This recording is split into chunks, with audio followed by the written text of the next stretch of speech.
Moving on to number 12, which is a suggestion that we as a council endorse the Reducing Crime and Keeping California Safe Act of 2020. For those folks who are not familiar with it, I have a summary here, and it just appeared on my desk. I know things just don't do that, so whomever prepared that, thank you very much. I appreciate it. So the act is supported by many cities, victim groups, and law enforcement and businesses, including the California District Attorneys Association, California Peace Officers Association, and Women Escaping a Violent Environment. So it's designed to fix specific issues previously adopted, and we've all may have heard of, and just very unfortunate things that passed. AB 109, which is known as realignment. The purpose of this bill was to reduce the issues of overcrowding that was occurring in state prisons. Well, we all know what happened with that. Prop 47, known as the Safe Neighborhoods and Schools Act, which reclassified certain felonies to misdemeanors. Great. And Prop 57, known as the Public Safety Rehabilitation Act. The purpose of that bill is to enhance the public safety by emphasizing rehabilitation. So you just go over the summary. If passed, this initiative that we're have an opportunity to endorse here will reclassify currently what is, for whatever reason, considered nonviolent crimes, such as rape of an unconscious person, sex trafficking of a child, and 14 other serious crimes as violent, which will prevent the early release of inmates convicted of those crimes. It will reform the parole system to stop the early release of violent felons, expand parolee oversight, and strengthen penalties for parole violations. Reform theft laws to restore accountability for serial thieves and organized theft gangs, and expand DNA collection to include those convicted of drug theft, domestic violence, and other serious crimes to help solve rape, murder, and other violent crimes, and to exonerate those wrongly accused, which is, I think, very important as well.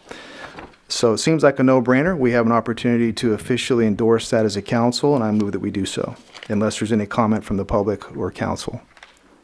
Nothing? Okay. Any comment, perhaps? Through the mayor, yes, yeah. Thank you. I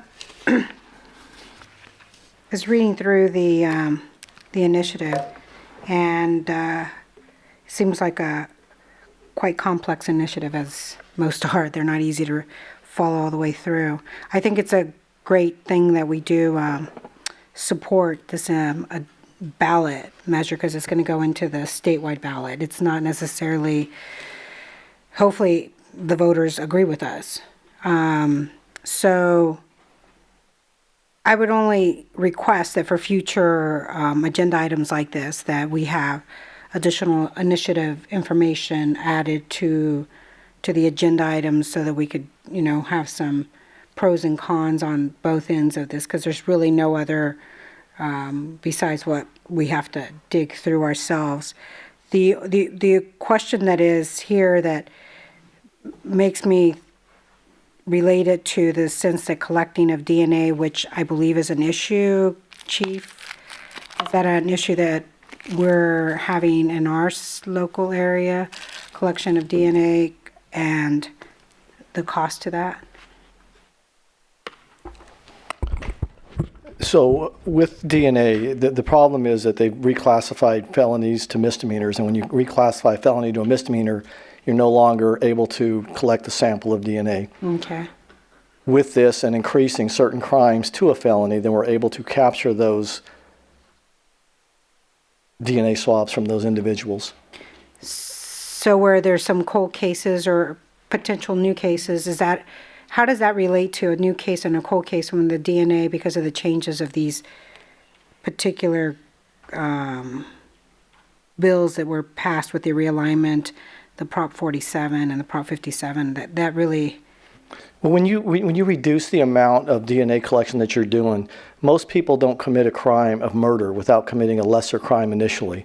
And when you commit the lesser crime and you're able to collect the DNA from that crime, then it's stored for a later time. We're able to make the match based on a lesser crime that they committed. As it is now, we're no longer able to collect certain misdemeanors. So those that we used to be able to collect that DNA, they're no longer in CODIS, which is the collection agency.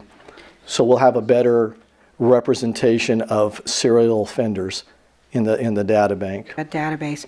Yeah, that's the part that I found most interesting in here, the fact that the DNA was really tough to collect as a piece of evidence for future possible crimes or how to identify between a misdemeanor to a violent crime. It was not, in the existing laws, it's making it tougher.